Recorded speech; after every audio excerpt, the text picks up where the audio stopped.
ఇట్లా దాదాపు వచ్చే వెహికల్స్ సీజ్ చేస్తున్న పరిస్థితి ఉన్నది. మొత్తంగా రాష్ట్ర ప్రభుత్వం ఏదైతే సెక్రటరియట్లో మేము బైకాట్ చేసి రావడం జరిగిందో ఒక పద్ధతి ప్రకారం ట్రాప్లో జేఏసీ నిరికించినట్టుగా మేము భావిస్తున్నాం. మేము ఇప్పటికైనా ప్రజలకు పిలుపునిచ్చేది ఏంటంటే మీరు సింగిల్గా రాకండి, 10 బస్సులు ఒకసారి 10 వెహికల్స్ ఒకసారి రండి. ఇంకా దాదాపు 3 గంటలు ఉంది మార్చి స్టార్ట్ కావడానికి. ఇప్పటికే పెద్ద ఎత్తున జనం తరలి వస్తున్నారు. అయితే ప్రభుత్వం వైలేట్ చేసినందుకు, ఏదైతే షరతులతో కూడిన ఒప్పందాన్ని ఉల్లంఘించినందుకు చూస్తాం. 2 గంటల వరకు కనుక చూస్తాం. కోదండరామ్ గారు ఇప్పుడే చెప్పడం జరిగింది, మనం నీతి ఏదైతే పొత్తు నీతిని మనం పాటించాలనే ఉద్దేశంతో ఆగుతున్నాం. ఎందుకు ఈ తిక్కల మంత్రులు, ఈ తిక్కల ఈ ప్రజాప్రతినిధులు ఆ సీఎం మాట ఇంటూ తెలుస్తలేరు. కానీ డీజీపీని ఈరోజు మౌత్ పీస్గా పెట్టుకొని కిరణ్ కుమార్ రెడ్డి యొక్క ఇంటెన్షన్ డీజీపీతో చెప్పడం జరుగుతున్నది. అయినప్పటికీ కూడా ప్రభుత్వం ఎంత తలతిక్క పని చేసిందంటే బయోడైవర్సిటీ రేపు పెట్టుకొని ఈరోజు ఉద్యమానికి ఆటంకం కల్పించడం ద్వారా మమ్మల్ని ఒక్కరోజు అడ్డుకుంటారు. 19 రోజులు మీరు ఎట్లా ముందుకు పోతారని చెప్పేసి మేము ఈరోజు ప్రశ్నిస్తున్నాం. మీరు నేషనల్ ట్రాక్ను పక్కన పెట్టుకున్నారు. ఉద్యమకారులను మేము ఎంత సమయం పాటించినా కూడా ఉంటుందా? ఈరోజు సినీమాక్స్ లాంటి ఐమాక్స్ లాంటివి నడుస్తున్నట్టుగా మాకు కొంత ఇన్ఫర్మేషన్ వచ్చింది. మేముగా ఈరోజు హెచ్చరిక అనుకోండి, మీరు ఏదైనా అనుకోండి.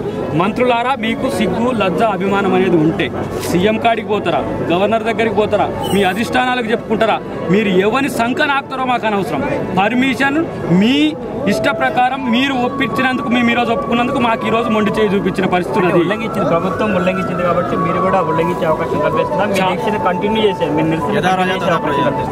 ఖచ్చితంగా ప్రభుత్వమే నిబంధనలు ఉల్లంఘించి ఈరోజు అక్రమ అరెస్టులు చేస్తున్నప్పుడు ఇప్పుడు మీరు ఆడ బారికేట్లు వేయాల్సిన అవసరం ఏముందండి? అనుమతి ఇచ్చినాక ఇప్పుడు ఇటు సైడ్ జలవిహార్ మా కాడ క్యాంప్ ఆఫీస్ కొరకు ఇస్తామని చెప్పేసి ఇటు పోకుండా ఇప్పుడు స్టీరింగ్ కమిటీ చెట్ల కింద చేసుకోవాలి.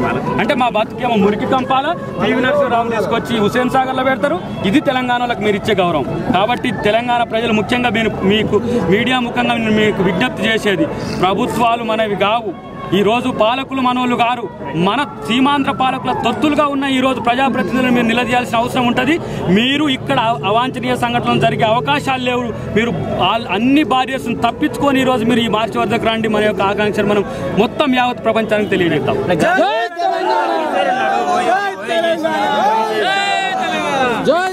చెప్పండి, విద్యార్థులు ఏ విధంగా సమాయత్తం అవుతున్నారు తెలంగాణ కవాతు? అలాగే మీరు చెప్తున్నారు కవాతుని అలాగే కంటిన్యూ చేస్తాం ప్రభుత్వం దిగొచ్చేవారు.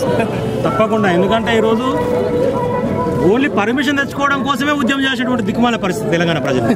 పర్మిషన్ కోసం ఒక ఉద్యమం చేసి 3 రోజులు లాబింగ్ చేసి దానికి మంత్రులకు వచ్చి ఎంపీలకు వచ్చి పర్మిషన్ ఇప్పిస్తే పోనీ నాయన పర్మిషన్ ఇచ్చి శాంతియుతంగా చేసుకోమని చెప్పేసి మర్యాదగా ఇంటికి వచ్చినాం.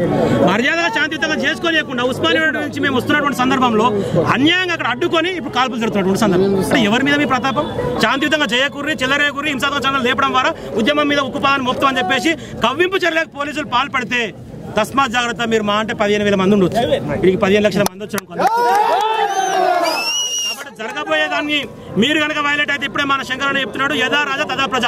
రాజు గనక సీఎం కిరణ్ కుమార్ రెడ్డి ప్రభుత్వం గనక వైలేట్ చేస్తే మేము కూడా ఇక్కడ శాంతియుతాన్ని వైలేట్ చేస్తాం. జరగబోయే పరిణామాలు ఏ విధంగా ఉంటాయో మీరు ఊహించలేరు అనేటువంటి విషయాన్ని స్పష్టం చేస్తాం.